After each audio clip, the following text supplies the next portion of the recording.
Hello friend, कैसे हैं आप? उम्मीद करता हूँ आप खैर खैरियत से होंगे।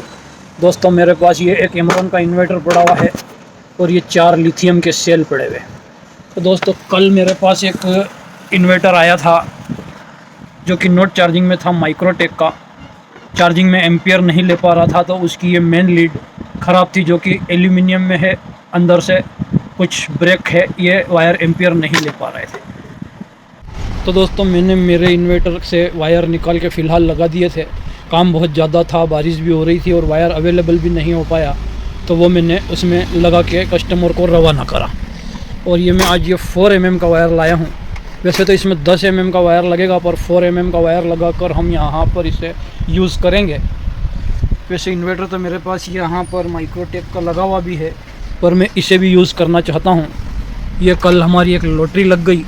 ये लिथियम फॉस्फेट के 4 सेल मुझे स्क्रैप वाले के पास मिल गए, जो कि चालू है और बहुत कम में मिल गए हैं।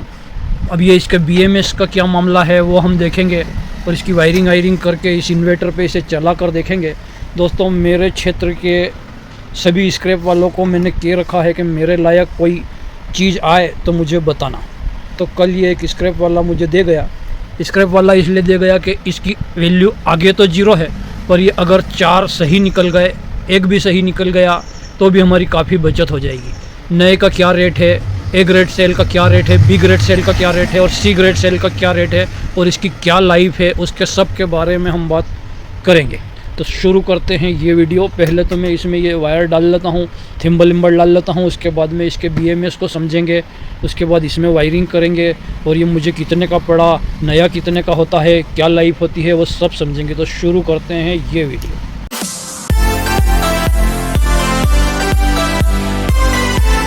तो फ्रेंड्स, एक ये थिम्बल टूट गया था, उस लीड में से निकाल के इसे यहाँ लगा लिया है। अब इसे भी यहाँ कनेक्ट कर देता हूँ।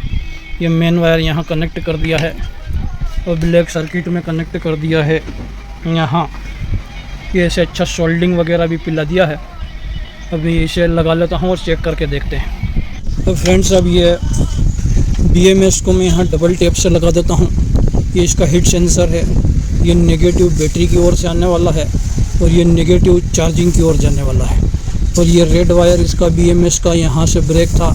मैंने ये येलो वायर 12 वोल्ट पे कनेक्ट कर दिया है, ये 9 वोल्ट पे कनेक्ट कर दिया है, ये 6 वोल्ट पे कनेक्ट कर दिया है, ये 3 वोल्ट पे कनेक्ट कर दिया है और ये ब्लैक वाला माइनस पे। यहाँ ऊपर BMS के कनेक्शन ऐसे होते हैं और पॉजिटिव यहाँ से आउट हो जाएगा और नेगेटिव यहाँ से आउट होगा।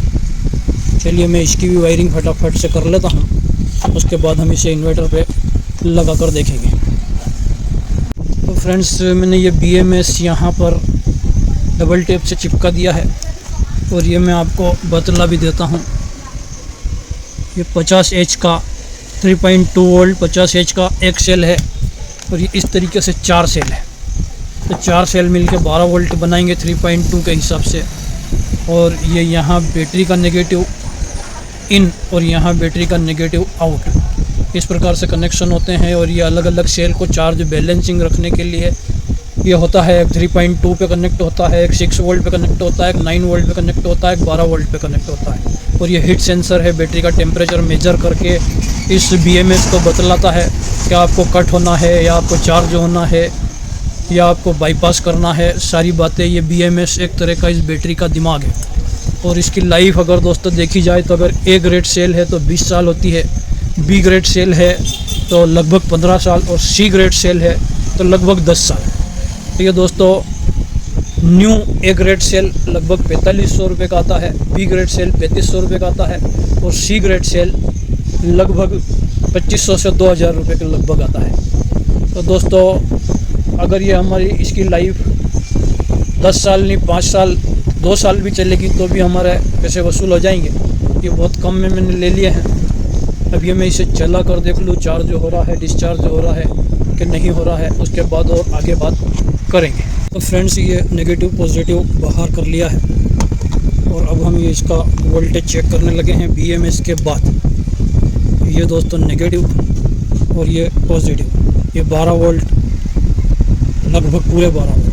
और अगर ये यहाँ हम नेगेटिव पॉजिटिव देखेंगे तो यहाँ ज़्यादा बताएंगे। BMS के पहले ये कुछ 13 वोल्ट और ये प्रोटेक्शन के बाद में यहाँ पर 12 वोल्ट। और इन्वर्टर दोस्तों इसके लिए शाइन वे होना चाहिए, और ये इसको नॉर्मल चार्जिंग, ज़्यादा हाई एम्पियर से चार्जिंग नहीं करना है, नहीं तो ये एक तरह का बम है बगैर BMS के। BMS के बाद तो दोस्तों सेफ्टी है, पर BMS नहीं लगाने पर ये एक तरह का बम है, बहुत घातक हो सकता है। तो BMS ज़रूर लगाएं। और अब मैं इसे यहाँ एक कनेक्टर भी लगा लेता हूँ। इन वायरों को हम यहाँ कनेक्ट भी करेंगे, टेप नहीं लगाएंगे और इसे शॉर्ट सर्किट करके कभी नहीं देखें। तो कनेक्टर लगाएं, पूर्ण सेफ्टी रखें। अगर ये लिथियम फास्फोरेट सेल अगर आप यूज़ करते हैं तो ये वाला कनेक्टर मैं यहाँ लगा दूँगा डबल टेप से, या फिर इसे बांध भी सकते हैं, कनेक्टर भी लगा सकते हैं, चिपका भी सकते हैं। मैं डबल टेप से लगा दूँगा। चलिए कनेक्शन करके फिर मिलते हैं। फ्रेंड्स ये इसमें डबल टेप से कनेक्टर लगा दिया है, वायरिंग की टेपिंग कर दी है, BMS भी बढ़िया से फिट कर दिया। अब मैं ज़रा इस इन्वर्टर में ब्लोअर मार लेता हूँ। यहाँ का पुराना थिम्बल काटा था तो उसमें कुछ मेटल के कण उड़े हैं, तो मैं ये पहले ब्लोअर चला लेता हूँ। अगर इधर उधर SMD IC में फंस गया कोई मेटल का कण तो तकलीफ़ में आ जाएंगे हम।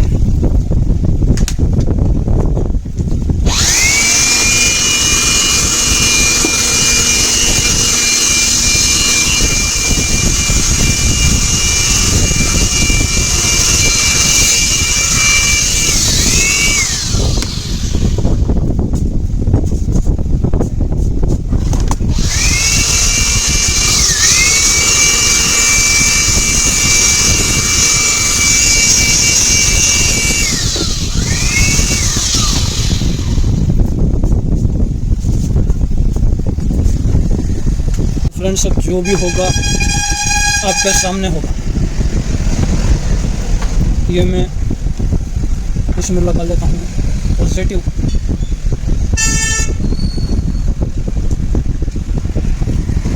इसमें लगा लेता हूँ नेगेटिव।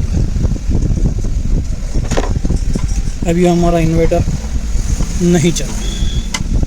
क्यों नहीं चला? BMS तो ख़राब नहीं है। यहाँ अब हम वोल्टेज चेक करते हैं। अब बैटरी का वोल्टेज कितना रह गया इन्वर्टर पे लगाने के बाद? 3 वोल्ट। दोस्तों लगभग इसमें BMS ख़राब हो चुका है, इस कारण ये बैटरी स्क्रैप में गई। अब मैं ये नेगेटिव पॉजिटिव देख लेता हूँ। इसका पॉजिटिव तो दोस्तों डायरेक्ट ही है, BMS से रिटर्न आ रहा है नेगेटिव।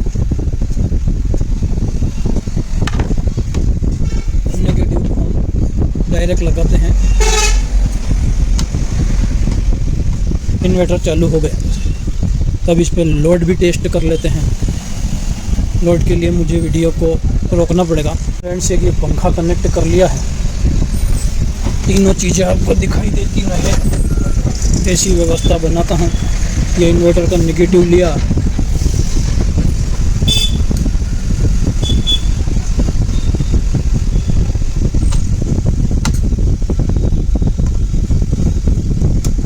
Real load on.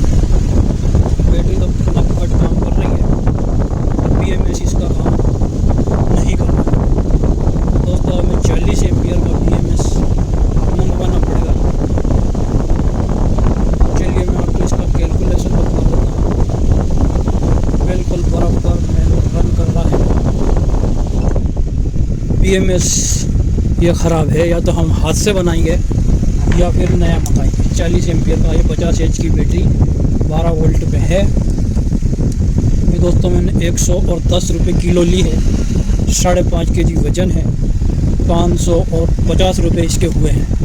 उसमें ये टर्मिनल भी आ गई, ये BMS भी आ गया, ये बैटरी भी आ गई। लगभग दोस्तों हम इसको C ग्रेड भी मानते हैं, तो भी ये 2,000 रुपये के सेल हैं C ग्रेड में यूज्ड होने के बाद भी। तो ये दोस्तों लगभग हमें 10,000 रुपये की बैटरी 550 रुपये में पड़ गई। एक ये BMS लगा कर मैं इसे यहाँ दुकान में यूज़ करूँगा। इन्वर्टर वगैरह रिपेयर करेंगे तो उसमें ये काम आएगी, हमारी उधर वाली बैटरी नहीं खोलनी पड़ेगी। और दोस्तों ये वीडियो अगर पसंद आई हो तो चैनल को लाइक करें, सब्सक्राइब करें, कमेंट करें, अपने दोस्तों के साथ शेयर करें। ओके, टेक केयर, शुभ रात्रि, शब बखैर।